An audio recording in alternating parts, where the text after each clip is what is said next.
Hi everyone, Grandmaster Ben Finegold here again. Round 4, another draw, 4 draws, solid. For those of you who want to see my face, for some reason, I was interviewed today by Ben Simon at the chess club.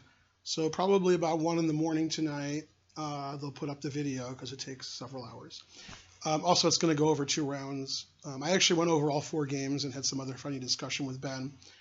So you can go to the YouTube site of the Chess Club and Scholastic Center of St. Louis.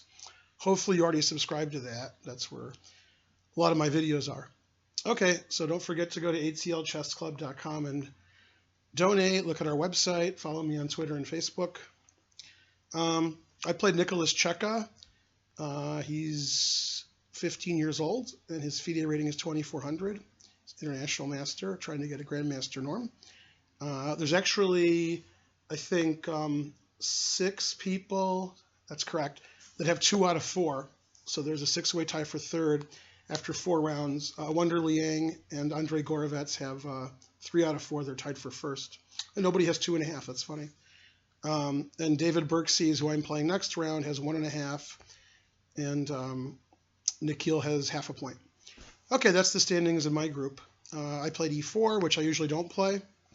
I prepared for the French defense. And in the exchange French, which I usually play against the French, I always play knight f3. And I played c4 because that was my prep for this game. I looked at probably 50 or 60 games just in this position here on the board. Black usually plays either bishop e7 or bishop b4. And basically when we got around here, I didn't know what the theory was. I was pretty sure that this was correct. And I thought a while here. Turns out bishop g5 is the most common move. The computer doesn't say white has any advantage, just an interesting position. And I like to play open queen-pawn games, and this reminds me of a queen-pawn game, sort of like a Queen's Gambit accepted. Doesn't really seem like an e-pawn game. Okay, so I made the first not common move, played a3 to see where his bishop would go, and he went to d6. So the problem with this move order is now I can't play bishop g5 because he can take out h2. So for example, bishop g5, bishop h2, knight g4 check, and then he plays queen takes bishop next move, which obviously wasn't possible if I had played bishop g5 in this position. This position before I played the move a3. I was a little surprised he went to d6, but that's clearly the correct move. Bishop e7 is more passive, but it stops his knight from being pinned, but bishop d6 stops his knight from being pinned also. Okay, probably knight g3 is not the right move, but that position's about equal. After bishop e6, which surprised me, I can trade bishops and give him an isolated pawn, but then my knight can't ever go to f5, which is the whole point of knight g3. And it also opens up the file for his rook, and it solidifies the d5 square. The computer plays bishop takes e6 here, but says it's equal. I wanted to keep pieces on the board, so I played bishop c2, played rook e8, and I thought a while and put my knight on f5, which is what I wanted to do. And now he surprised me, but I guess it doesn't really matter what he does. Everything is about equal. He attacked my rook with his bishop, so I moved my rook, and he traded rooks.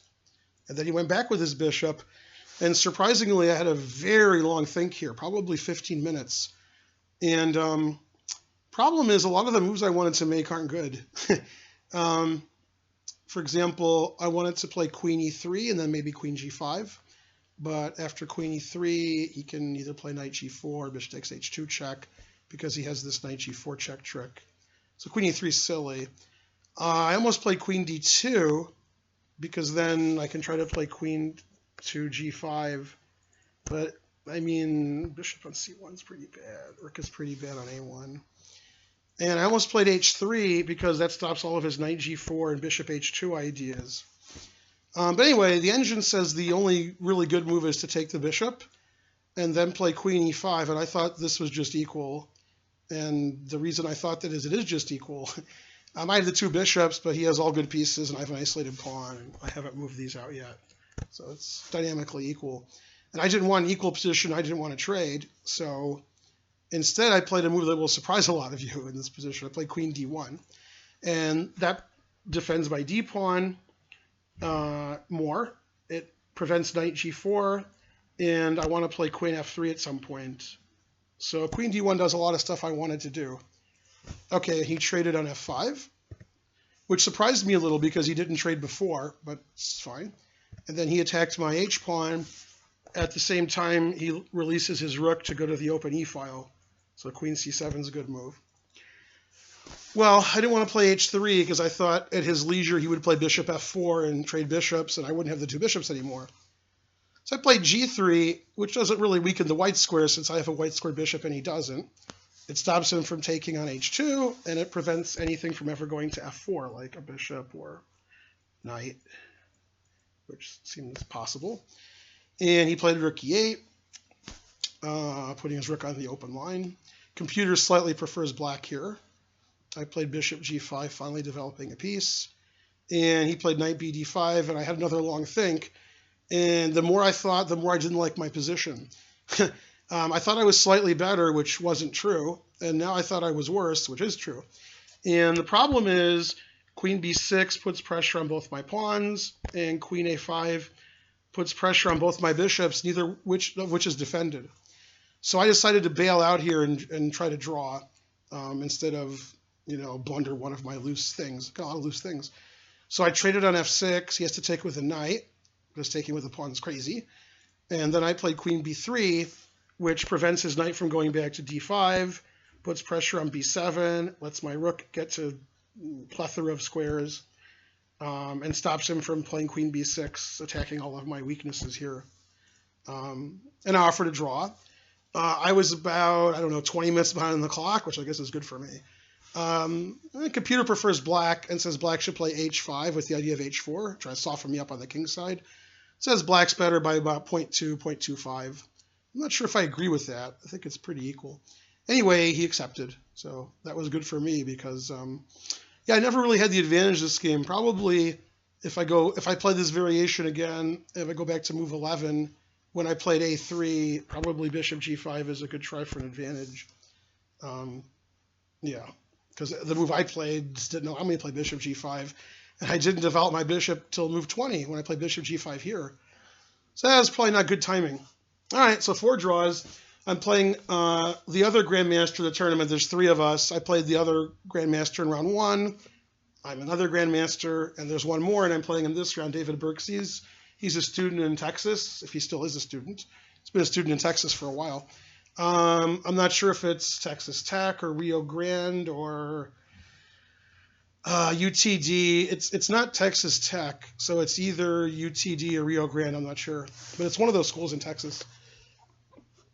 I'm probably going to get some comments like he stopped going to school in Texas 4 years ago and he's lived somewhere else since. But shows you what I know.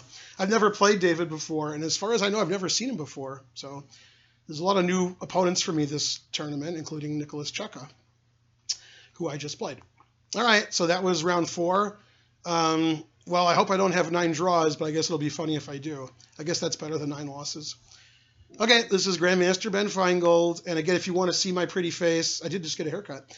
Then although I got the haircut after I made the video, so it's not pretty. Oh well, chess isn't pretty. Then go to the Chess Club and Scholastic Center of St. Louis, their YouTube page. Probably in about 7 or 8 hours after I'm making this video, they will post their video, and you can see me do some crazy analysis and see my Trump jokes edited. Okay, bye everyone.